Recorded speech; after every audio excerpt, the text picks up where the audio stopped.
तुमच्याही केसामध्ये कोंडा झाला असेल किंवा तुमचेही केस गळत असतील ना, तर ही रेमेडी नक्की ट्राय करा. येणे ना 100% रिझल्ट होतो. तर चला आपल्या पटकन व्हिडिओला सुरुवात करूया. हाय, हॅलो, नमस्कार. मी आरती आणि स्वागत आहे तुम्हा सर्वांचं आपल्या चॅनलवरील अजून एका नवीन व्हिडिओमध्ये. तर ना माझ्या केसामध्ये बऱ्याच दिवसापासून कोंडा पण झाला आणि केस पण गळत होते. तर म्हटलं चला केस गळतीवर ना एक छान असा तुम्हाला मी उपाय सांगणार आहे. तर इथे आहे ना मी फ्रेश ॲलोवेरा घेतलेली आहे. तर जी फ्रेश असते ना ती आपली म्हणजे खूप अशी फायदेशीर ठरते. जरा इथं मी माझे केस जरा जास्त मोठे असल्यामुळे इथं मला 2 पानं लागलेले आहेत. तर बघू शकता अशा पद्धतीने आहे ना मी जे निब्बर पानं होते ना आपले कोरपडचे ॲलोवेराचे, तर हे घेतलेले आहे तोडून. तर याचा आहे ना आपल्याला आतमधला गर ना तो काढून घ्यायचा आहे. तर आपण असं जर लावलं ना तर ते आपल्याला व्यवस्थित लावता येत नाही. तर त्यासाठी आपल्याला आहे ना याचा आतमधला जो गर असतो ना तो एक काढून घ्यायचा आहे. तर सगळ्यात अगोदर ना साईडचे जे आपले जे काटेरी भाग असतो ना हा आपल्याला कट करून घ्यायचा आहे दोन्ही साईडनं. पण दोन्ही साईडनं केला ना तर मग मधला जे आहेत ना तर तो आपल्याला घ्यायचा आहे. दोन्ही साईडनं जे कट केलं ना तर मधला आपल्याला लगेच घेता येतो, म्हणजे लगेच इझिली निघून जातो. बघू शकता किती इझिली निघत आहे. तसंच दोन्ही पण पानांचे करून घ्यायचे आहेत आपल्याला. जे आपण कोरपड ॲलोवेरा फ्रेश वापरतो ना याने खूप छान असा रिझल्ट भेटतो आणि हवं तर शक्यतो तुम्ही फ्रेशच वापरू शकता. तर बघू शकता अशा पद्धतीने मी दोन्ही पण याचे वरचे साल काढून घेतले आहेत. आता साल काढल्याच्या नंतर ना पटकन निघण्यासाठी ना माझ्याकडे एक छान असा उपाय आहे. तर काय करायचं, जो आपला छोट्या पोरांचा केसविचऱ्यांचा कंगवा असतो ना तो घ्यायचा आहे आणि त्याला आहे ना कोरपडीला छान असं त्याने घासायचं आहे. आणि बघू शकता लगेच एकदम इझिली लगेच आपले कोरपडचा आतमधला जो गर आहेत ना तो सगळा निघत आहे. बघू शकता कंगव्याच्या मदतीने अगदी 2 सेकंदामध्येच आपला पूर्ण गर निघत आहे. बघू शकता किती छान अशा पद्धतीने लगेच निघत आहे. आणि असंच आपल्याला आहे ना दोन्ही पण याचा कट करून घ्यायचा आहे. तर बघू शकता तुम्ही. तर ना आतमधला जो गर आपण काढून घेतला ना तर मग लावायला नंतर सोपं जातं. तर त्यामुळं तर अशाच पद्धतीनं मग ना मी दोन्ही पण याचा काढून घेतलेला आहेत. आणि तुम्ही बघू शकता किती खूप सारा झालेला आहे दोन्ही याचा. तर एवढा माझ्या केसांसाठी खूप होतो, कारण की आपल्याला पूर्ण केसांना जरी नाही लावलं चालेल, पण जे आपल्या डोक्याचा भाग असतो ना तिथंच लावायचं आहे.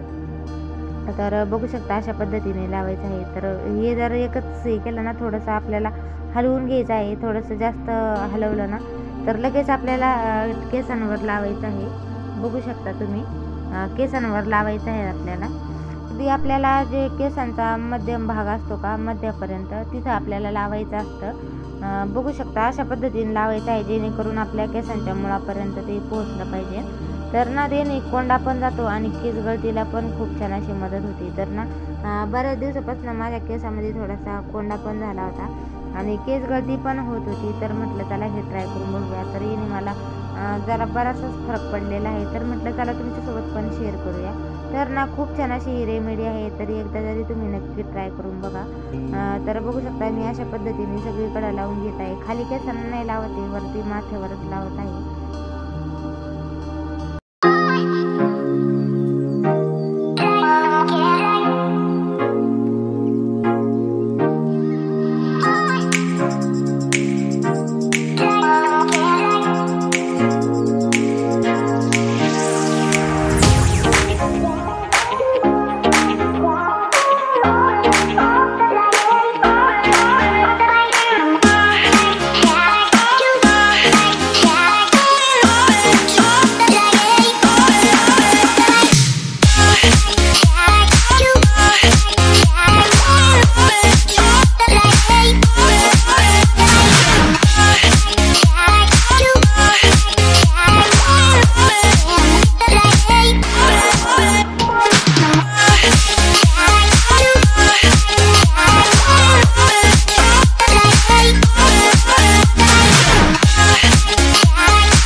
बघू शकता मी ना पूर्ण माझ्या केसांना लावून घेतलेला आहे. तर सगळ्यात अगोदर ना आपल्याला केस आपले स्वच्छ धुवून घ्यायचे आहे.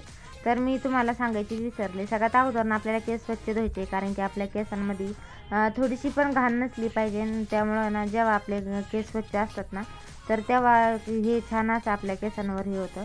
बघू शकता तुम्ही मी पूर्ण केसांना लावलेलं आहेत आणि आपल्याला आहे ना 1 ते 2 तासाने आपल्याला धुवायचं आहे. हवं तर तुम्ही याला रात्रभर पण ठेवू शकता. तर आजचा व्हिडिओ मी इथंच थांबवते. तर आजचा व्हिडिओ तुम्हाला कसा वाटला नक्कीच मला कमेंट करून सांगा. आणि व्हिडिओ आवडलाच ना तर व्हिडिओला लाईक करा आणि चॅनलला मात्र सबस्क्राईब करा. तर परत भेटूया अशाच एका नवीन व्हिडिओमध्ये. तोपर्यंत बाय बाय.